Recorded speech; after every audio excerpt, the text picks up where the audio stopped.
I'm Teisha with Shalom TV's news update for Thursday, December the 26th, 2013. The IDF deployed the Iron Dome missile defense system over Ashdod today out of concern from rocket attacks in the area. Just after midnight last night, Israel time, a rocket was launched toward Israel from the Gaza Strip and, according to Israel radio, landed in an open area near Ashkelon. No injuries or damage was reported there. Yesterday, the Iron Dome missile defense system was installed over the areas of Beersheba, Ashkelon, and Sderot in southern Israel.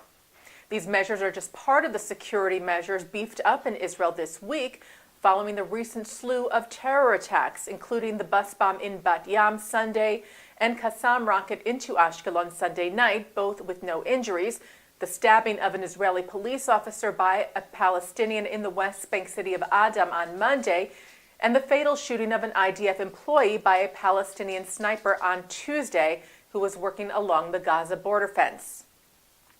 Israel Police Commissioner Yochanan Danino said yesterday that security forces have noticed a disturbing uptick in, quote, grassroots terrorism, something he said which was predicted once peace talks between Israel and the Palestinian Authority resumed.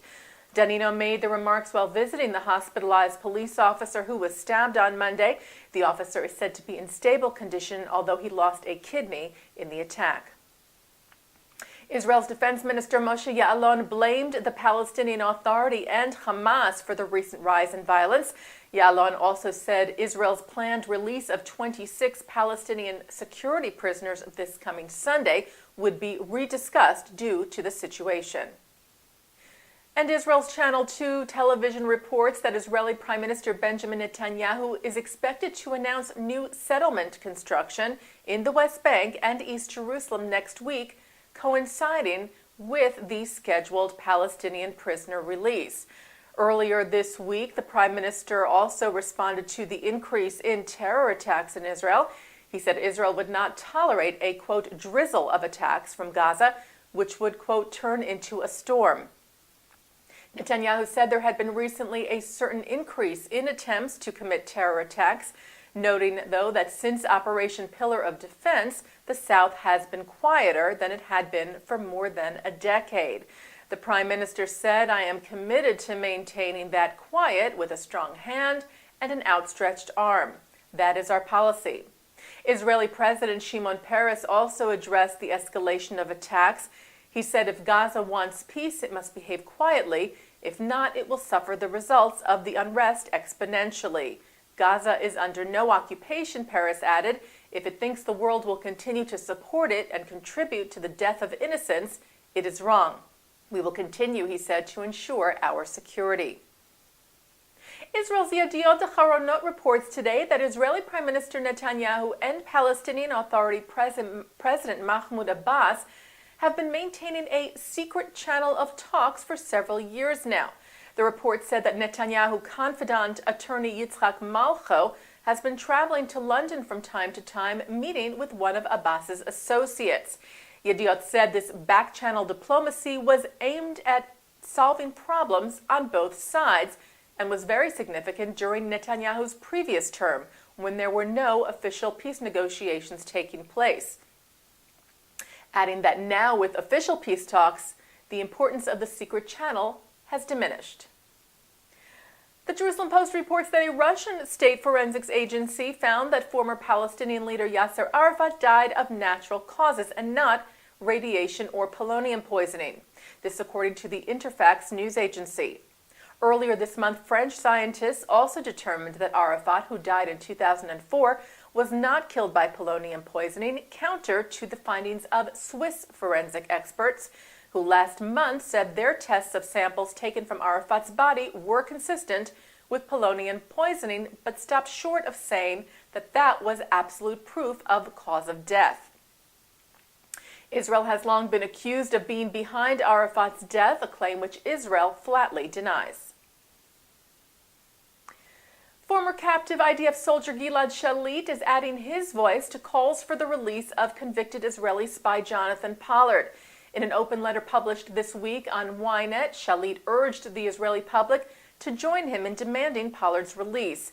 Shalit wrote after Israel has released terrorists with blood on their hands as a gesture to the Palestinians, a return gesture is all that is being requested. Shalit was freed in October of 2011 after being held captive by Hamas in Gaza for 5 years. His release was part of a prisoner swap under which more than 1,000 Palestinian prisoners were released. The Conference of Presidents of major American Jewish organizations welcomed the firm rejection by many in the American academic community of the recent American Studies Association's academic boycott of Israel. As we reported to you last week, the ASA endorsed the boycott of Israel in protest of its policies towards the Palestinians and part of the BDS, or Boycott, Divestment, and Sanctions movement, whose goal it is to delegitimize Israel. Conference of Presidents Chairman Robert G. Sugarman and Executive Director Malcolm Hoenlein called the ASA boycott a wake-up call and said it was essential to draw the line here and now. They said allowed to go unchallenged, it will lead to other associations being hijacked by extremist minorities seeking to isolate and delegitimize Israel. They called on the ASA to rescind the decision immediately.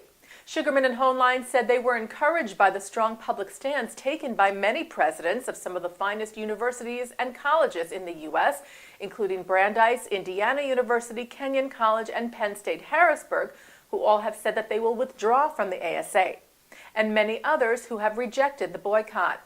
The conference leaders also praised the efforts and actions of several academic groups like the Association of American Universities and the Association of American University Professors, or AAUP, who released a statement earlier this week saying their association will continue to oppose all academic boycotts and urge their supporters to do the same. The conference leaders called these efforts a potential turning point in the battle against those engaged in the campaign of disinformation and misinformation regarding Israel, promoting activities that seek to isolate and demonize Israel and its supporters. In this case, they said, the truth won out.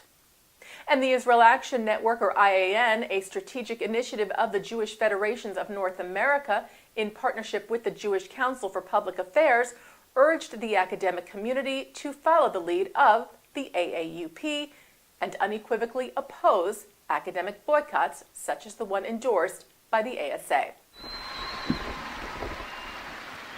In his first Christmas as pontiff, Pope Francis called for peace in the Middle East. During his first Christmas message this week, the Pope called for dialogue to end all conflicts and wars in the world and specifically said he prays for a favorable outcome to the peace process between Israel and the Palestinians.